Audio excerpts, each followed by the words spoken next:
പിണറായി വിജയനെ അറസ്റ്റ് ചെയ്യണമെന്ന് ആവശ്യപ്പെട്ട് രാഹുൽ ഗാന്ധി ഒരു കംപ്ലൈന്റ് കൊടുക്കട്ടെ, നാളെ പറ്റുമോ? എന്തേ നിങ്ങൾ പറയാത്തത്? ഇവിടെ ഇപ്പോ നിങ്ങൾ ചെയ്യുന്ന എന്താ? ഒരു കസേര 3 പേര്, 2 പേര് ചേർന്ന് ഒരാളെ തള്ളി പുറത്താക്കാൻ ശ്രമിക്കുന്നു. ഇതിനെയാണ് ഞങ്ങൾ എതിർക്കുന്നത്. പിണറായി വിജയനും പൗരത്വം തമ്മിൽ കടലും കടലാടിയും പോലും ബന്ധമില്ല. പിന്നെ എന്തിനാണ് പിണറായി വിജയൻ ഈ കുന്തത്തെ കയറി ചാടി കളിക്കുന്നത്? നടപ്പായ നിയമമല്ലേ റദ്ദാക്കാൻ പറ്റുള്ളൂ. അപ്പൊ CAA നടപ്പായി എന്നത് ഉറപ്പാണ്. അപ്പൊ ഞാൻ ചോദിക്കുന്നത്, CAA നടപ്പായി എങ്കിൽ ഇന്ത്യ മഹാരാജ്യത്തെ ഏത് പൗരന്റെ പൗരത്വമാണ് നഷ്ടമായതെന്ന് പറയണ്ടേ? പിണറായി മോദിയുടെ മൗത്ത് പീസ് ആണോ എന്നാണല്ലോ നമ്മുടെ ചോദ്യം തന്നെ. എനിക്ക് തോന്നുന്നത് ഇവര് 2 പേരും ഒറ്റ പീസാ. ഇവിടെ കേരളത്തിലെ ജനങ്ങളെ പറ്റിക്കാൻ വേണ്ടി നടത്തുന്ന ചക്കളത്തി പോരാട്ടം എന്നതിനപ്പുറത്തേക്ക് എന്ത് രാഷ്ട്രീയ പ്രസക്തിയാണ് 2 പേരുടെയും അവകാശവാദങ്ങൾക്കുള്ളത്? അതും ശരിയാണല്ലോ. വീണ്ടും എന്നെ പറ്റിക്കാന്ന് വിചാരിച്ചോ? ഇപ്പൊ ഇവിടെ കോൺഗ്രസിന്റെ പ്രതിനിധിക്ക് പറയുന്നത് ഞാൻ വളരെ കൗതുകത്തോടെയാണ് കേട്ടുകൊണ്ടിരുന്നത്. അക്ഷരാർത്ഥത്തിൽ അവര് കരയുകയായിരുന്നു. കളി തുടങ്ങി. എന്തിനാണ് പിണറായി വിജയൻ ഞങ്ങളെ വിമർശിക്കുന്നത് എന്ന് വളരെ രോദന ശബ്ദത്തിലാണ് മാഡം ചോദിച്ചുകൊണ്ടിരിക്കുന്നത്, അല്ലെ? ഇത്രയും നേരം കേട്ടിരുന്നതിൽ എനിക്ക് മനസ്സിലായത് അതാണ്. എല്ലാവർക്കും രസമാണ് ഇവിടെ. സത്യത്തിൽ കേരളത്തിലെ നമ്മൾ പ്രബുദ്ധരെന്ന് നാഴികയ്ക്ക് 40 വട്ടം പറയുന്നുണ്ടല്ലോ. രാജ്യത്തെ വലിയ ചിന്താശേഷിയുള്ളവർ, സാക്ഷരതയിൽ മുൻപിൽ വലിയ വിവരമുള്ളവർ, പ്രബുദ്ധരെന്നൊക്കെയാണല്ലോ സ്വയം അവകാശപ്പെടുന്നത്. സ്വന്തം ഇഷ്ടത്തിന് തട്ടിവിടുന്ന നാക്കെടുത്താന്നേ പറയൂ.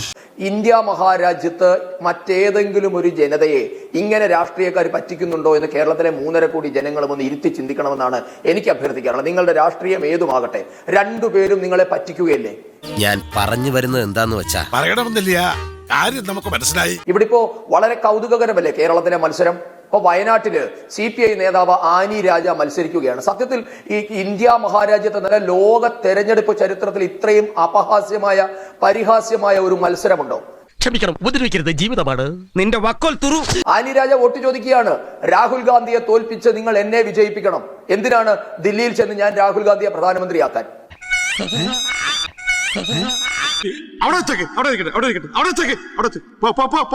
ഇത്രയും അപഹാസ്യമായ ഒരു തെരഞ്ഞെടുപ്പ് ഇന്ത്യയുടെ ചരിത്രത്തിൽ തന്നെ ലോകത്തിന്റെ ചരിത്രത്തിൽ ഉണ്ടായിട്ടില്ല, അല്ലെ? രാഹുൽ ഗാന്ധിയെ തോൽപ്പിച്ചാൽ ഞാൻ ദില്ലിയിലെത്തി രാഹുൽ ഗാന്ധിയെ പ്രധാനമന്ത്രിയാക്കാമെന്ന്. നോക്കൂ നിങ്ങൾ.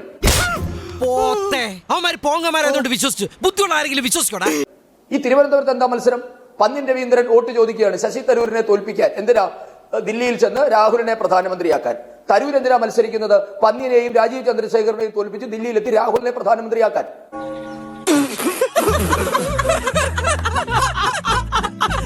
നോക്കൂ നിങ്ങൾ. അപ്പൊ ഇവര്, ഞാൻ എന്നും പറയുന്ന ഒരു കാര്യമുണ്ട്, ഈ 650 കിലോമീറ്റർ നീളത്തിൽ കാണുന്ന ഇട്ടാവട്ട രാഷ്ട്രീയം, പൊട്ടക്കിണറ്റിലെ തവളയെ പോലെയുള്ള ഒരു രാഷ്ട്രീയം ഇവിടെ കളിക്കുകയാണ്. അതല്ലാതെ ഇവർക്ക് 2 പേർക്കും രാഷ്ട്രീയത്തിൽ ഒരു പ്രസക്തിയും ഇല്ലാതെ അവർ തിരിച്ചറിഞ്ഞു. ഇപ്പോ മുഖ്യമന്ത്രിയുടെ കുറെ പ്രസംഗങ്ങൾ നിങ്ങൾ കേൾപ്പിച്ചല്ലോ. എനിക്കൊന്ന് 4-5 ക്ലിപ്പുകൾ കാണിച്ചു. 5 ക്ലിപ്പിൽ മുഖ്യമന്ത്രി ഒറ്റ കാര്യമല്ലേ പറഞ്ഞത്? CAA പറ്റി പറയണം. CAA എന്താണ് CAA മിസ്റ്റർ? അതൊന്നും എനിക്കറിയാൻ മേല. ഇങ്ങനെ എന്തെങ്കിലുമൊക്കെ പറയുമ്പോഴേ എന്റെ മനസ്സിനൊരു സന്തോഷം ഉണ്ടാവുള്ളൂ. താങ്കളുടെ കമ്മ്യൂണിസ്റ്റ് പാർട്ടിയുടെ രക്തത്തിൽ പോലും സത്യസന്ധത അലിഞ്ഞു ചേർന്നിട്ടില്ല എങ്കിലും കേരളത്തിന്റെ മുഖ്യമന്ത്രി പദവിയിൽ ഇരിക്കുന്ന ആൾ പച്ചക്കള്ളം പറയരുത്. CAA ഇവിടെ കേരളത്തിൽ നടപ്പാക്കില്ല എന്ന് മുഖ്യമന്ത്രി പറഞ്ഞു. എന്നെ കേട്ടുകൊണ്ടിരിക്കുന്ന പ്രേക്ഷകരോട് ഞാൻ പറയട്ടെ, 2.5 മാസമായി ഇന്ത്യ മഹാരാജ്യത്ത് CAA നടപ്പായിട്ട്. അതുകൊണ്ടാണല്ലോ CPIM-ന്റെ പ്രകടന പത്രികയിൽ പറഞ്ഞിരിക്കുകയാണ്. CPM-ന്റെ പ്രകടന പത്രികയൊന്നും ഈ നാട്ടിൽ ഒരു വിലയുമില്ല. അത് അച്ചടിച്ച കടലാസിന്റെ പോലും വിലയില്ല, നമുക്കറിയാം. കാരണം അയൽവക്കത്ത് തേങ്ങ ഉടച്ചാൽ ഞങ്ങൾ ഒരു ചിരട്ടയെങ്കിലും ഉടക്കണമല്ലോ എന്ന് വിചാരിച്ചിട്ടാണല്ലോ CPM പ്രകടന പത്രിക ഉണ്ടാക്കിയിരിക്കുന്നത്. അതിലെ ഒരു പ്രധാന വാഗ്ദാനം എന്താണെന്ന് അറിയാമോ? CAA റദ്ദാക്കുമെന്ന്. നടപ്പാക്കാത്ത ഏത് നിയമമാണ് നിങ്ങൾ റദ്ദാക്കാൻ പോകുന്നത്? അപ്പൊ ഇന്ത്യ മഹാരാജ്യത്ത് CAA നടപ്പാക്കി രാജ്യത്തിന്റെ തെരഞ്ഞെടുപ്പിൽ അവർ കൊടുക്കുന്ന വാഗ്ദാനമല്ലേ? അവർ രാജ്യത്ത് അധികാരത്തിൽ വന്നാൽ CAA റദ്ദാക്കും. ശരി, സമ്മതിച്ചു. അപ്പൊ CAA നടപ്പായി ആദ്യം സമ്മതിക്കുമല്ലോ. അത്രേ സമ്മതിക്കാമോ? നടപ്പായ നിയമമല്ലേ റദ്ദാക്കാൻ പറ്റുള്ളൂ. അപ്പൊ CAA നടപ്പായി എന്നത് ഉറപ്പാണ്.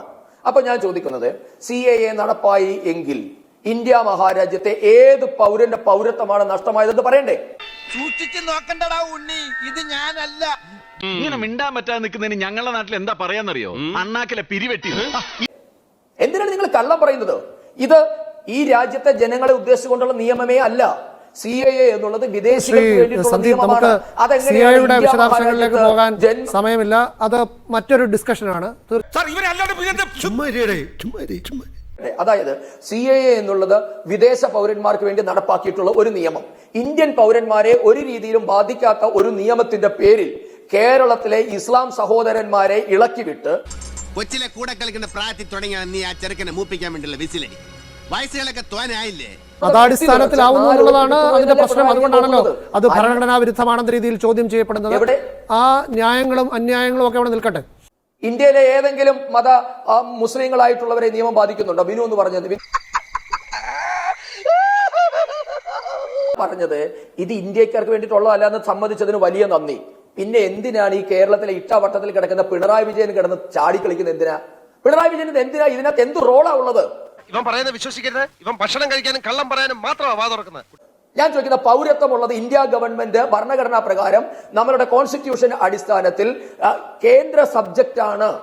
എല്ലാവർക്കും അറിയാവുന്ന കാര്യമാണല്ലോ. പിണറായി വിജയനും പൗരത്വം തമ്മിൽ കടലും കടലാടിയും പോലും ബന്ധമില്ല. പിന്നെ എന്തിനാണ് പിണറായി വിജയൻ ഈ കുന്തത്തെ കയറി ചാടിക്കളിക്കുന്നത്? എന്റെ കൊച്ചേട്ട നിങ്ങൾക്ക് വല്ലതും കൂടിയോ? നാലാളെ കണ്ട അവന്റെ തലക്ക് ഭ്രാന്താണെന്ന് അറിയത്തില്ലേ? വെറുതെ തള്ളിയിട്ട് പോയതാ. അപ്പൊ നിങ്ങളുടെ പ്രശ്നം എന്താ? കേരളത്തിലെ മുസ്ലിങ്ങളെ ഇളക്കി വിട്ട് ഏതെങ്കിലും 4 വോട്ട് കിട്ടും, ഇത്രയല്ലേ ഉള്ളൂ. അതങ്ങ് സമ്മതിച്ചാൽ മതി. ആദ്യം സമ്മതിക്കണം, ഞാൻ ഈ പറയുന്നത് കേരളത്തിൽ മത തീവ്രവാദം വളർത്താൻ വേണ്ടി മാത്രമുള്ളതാണ്. അതിനു വേണ്ടിയിട്ടല്ലേ ഈ പറഞ്ഞുകൊണ്ടിരിക്കുന്നത്. അല്ലാതെ എന്ത് രാഷ്ട്രീയമാ പിണറായി വിജയൻ കഴിഞ്ഞ 1.5 മാസമായി കേരളത്തിൽ തെക്ക് വടക്ക് നടന്ന് പ്രസംഗിക്കല്ലേ? ഇട പറയുന്ന നിനക്കില്ലേലും കേൾക്കുന്ന എനിക്കില്ലടാ ഒരു ചളുപ്പ്. തെക്ക് വടക്ക് നടന്ന് സ്വന്തം ഭരണത്തെ പറ്റി ഒരു വാചകം പറയാൻ പിണറായി വിജയന് തന്റെ ഇടമുണ്ടോ? കഴിഞ്ഞ 7 വർഷം കൊണ്ട് കേരളത്തിന് വേണ്ടി ചെയ്ത ഒരു കാര്യത്തെ പറ്റി പിണറായി വിജയൻ മിണ്ടുന്നുണ്ടോ? ഉത്തരം പറ. പിന്നെ ആദ്യം ഒരു കാര്യം പറഞ്ഞോട്ടെ, ഞാൻ വലിയ രോദനം പോലെയാണ് പിണറായി വിജയൻ രാഹുൽ ഗാന്ധിയെ വിമർശിച്ചതിൽ ഒരു രോദനം പോലെയാണ് പറഞ്ഞു വെച്ചതെന്ന് പറഞ്ഞു. അങ്ങനെ ഒരു പിണറായി വിജയൻ വിമർശിച്ചാലൊന്നും ഇല്ലാതാകുന്ന നേതാവല്ല രാഹുൽ ഗാന്ധി എന്നുള്ളത് ഈ രാജ്യത്തിന് മനസ്സിലായിട്ടുള്ള കാര്യമാണ്. ഈ ഫൂളിഷ് ലൈസ് ഒക്കെ എല്ലാവരും വിശ്വസിക്കുന്നു വിചാരിച്ചിട്ടാ? കഴിഞ്ഞ ദിവസം നരേന്ദ്രമോദി വരികയും തൃശ്ശൂരൊക്കെ വന്നിട്ട് വലിയ രീതിയിൽ കരുവന്നൂരിനെ പറ്റി ഘോരം പ്രസംഗിക്കുന്നത് കണ്ടു. വലിയ തട്ടിപ്പാണ്, അങ്ങനെയാണ് ഇങ്ങനെയാണ് വലിയ രീതിയിൽ പ്രസംഗിക്കുന്നത് കണ്ടു. ഇപ്പൊ ഈ ED എന്ന് പറയുന്നത് ഇവരുടെ സംവിധാനമാണല്ലോ, അല്ലെങ്കിൽ ED എന്ന് പറയുന്നത് ഇവർ ഉപയോഗിക്കുന്ന ഒരു സംവിധാനമാണല്ലോ. ഇവരുടെ സംവിധാനം എന്നല്ല, ഇവർ ഉപയോഗിക്കുന്ന ഒരു സംവിധാനമാണല്ലോ. അമ്മാവൻ കാര്യമായിട്ട് ചൊറിയുന്നുണ്ടല്ലോ. അമ്മാവൻ ചൊറിഞ്ഞൊറിഞ്ഞ് തല്ലു വെച്ച് കൂട്ടുന്നു തോന്നുന്നു. എന്തേ പിണറായി വിജയനെയും കൂട്ടരെ പിടിക്കുന്നില്ലേ? എന്തുകൊണ്ടാണ് പിണറായി വിജയനെയും കൂട്ടരെ ഇത് പിടിക്കും എന്ന് പറയുന്നതല്ലാതെ ഒരു അന്വേഷണത്തിലും ഒരു പിടിയും കൊടുക്കാൻ സാധിക്കാത്ത വിധത്തിൽ ഇവർ തമ്മിൽ അഡ്ജസ്റ്റ്മെന്റ് എന്താണ് എന്ന് കൂടി ശ്രീ സന്ദീപ് വ്യക്തമാക്കേണ്ടതുണ്ട്. ഇനി പിണറായി വിജയനെ അറസ്റ്റ് ചെയ്യുന്നില്ല എന്നതാണ് കോൺഗ്രസിന്റെ പരാതിയെങ്കിൽ ഞാൻ ഉത്തരവാദിത്തപ്പെട്ട രാജ്യം ഭരിക്കുന്ന പാർട്ടിയുടെ സംസ്ഥാന വക്താവ് എന്ന നിലയിൽ അങ്ങയോട് ആവശ്യപ്പെടുന്നു, താങ്കൾക്ക് കേന്ദ്ര ആഭ്യന്തര മന്ത്രിക്ക് ഒരു പരാതി കൊടുക്കാൻ തന്റെ ഇടമുണ്ടോ? കരണം നോക്കി ഒന്ന് പൊട്ടിക്കണമെന്ന് എപ്പോ വിചാരിച്ചോളൂ. പിണറായി വിജയനെ അറസ്റ്റ് ചെയ്യണമെന്ന് ആവശ്യപ്പെട്ട് രാഹുൽ ഗാന്ധി ഒരു കംപ്ലൈന്റ് കൊടുക്കട്ടെ നാളെ, പറ്റുമോ? എന്തേ നിങ്ങൾ പറയാത്തത്? ഇവിടെ ദില്ലി മുഖ്യമന്ത്രിയെ അറസ്റ്റ് ചെയ്തപ്പോ എന്തായിരുന്നു രാഹുൽ ഗാന്ധിയുടെ വിഷയം? ചന്ദ്രശേഖർ റാവുവിന്റെ മകളെ അറസ്റ്റ് ചെയ്തപ്പോൾ എന്തായിരുന്നു വിഷയം? തമിഴ്നാട്ടിൽ റെയ്ഡ് നടന്നപ്പോൾ എന്തായിരുന്നു വിഷയം? അപ്പോൾ നിങ്ങൾ പീഡനം എന്താണ് പ്രതിപക്ഷത്തെ വേട്ടയാടൽ എന്ന് പറഞ്ഞ് രംഗത്ത് വന്നു. ഇപ്പോൾ അതേ നിങ്ങൾ 4 വോട്ടിന് വേണ്ടി കേരളത്തിൽ വന്ന് പിണറായിയെ പിടിക്കുന്നില്ലയോ എന്ന് ചോദിച്ചാൽ നീ എവിടെ പരിപാടി അവതരിപ്പിച്ചാലും ഇത് തന്നെയാണല്ലോ നിന്റെ വിധി. ഇവിടെ ഇപ്പോ നിങ്ങൾ ചെയ്യുന്ന എന്താ? ഒരു കസേര 3 പേര്, 2 പേര് ചേർന്ന് ഒരാളെ തള്ളി പുറത്താക്കാൻ ശ്രമിക്കുന്നു. ഇതിനെയാണ് ഞങ്ങൾ എതിർക്കുന്നത്. ഫെയർ ആയി മത്സരിക്കുന്നു. 3 പേർക്കും കസേരയ്ക്ക് വേണ്ടിയുള്ള മത്സരമാണെങ്കിൽ മര്യാദയ്ക്ക് 3 പേരും മത്സരിക്കണം. അല്ലാതെ 2 പേരും കൂടെ ചേർന്ന് ഒരാളെ ഇടങ്കോലിട്ട് വീഴ്ത്തി ആ കസേര തട്ടിയെടുക്കാൻ ശ്രമിക്കരുത്. 1 പോയി ചത്തുടടാ. അലയൻസ് ഉണ്ടെന്ന് സമ്മതിക്കാദ്യം. അപ്പൊ ഇതായത് ഞാൻ കസേര കളി ജയിച്ചിട്ട് ഈ കസേര ഞാൻ നിങ്ങൾക്ക് വിട്ടുതരാം എന്ന് പറയുന്ന നെറുകേടിനെയാണ് ഞങ്ങൾ ചോദ്യം ചെയ്തത്. ശ്രീ ജോസഫ് സി മാത്യു.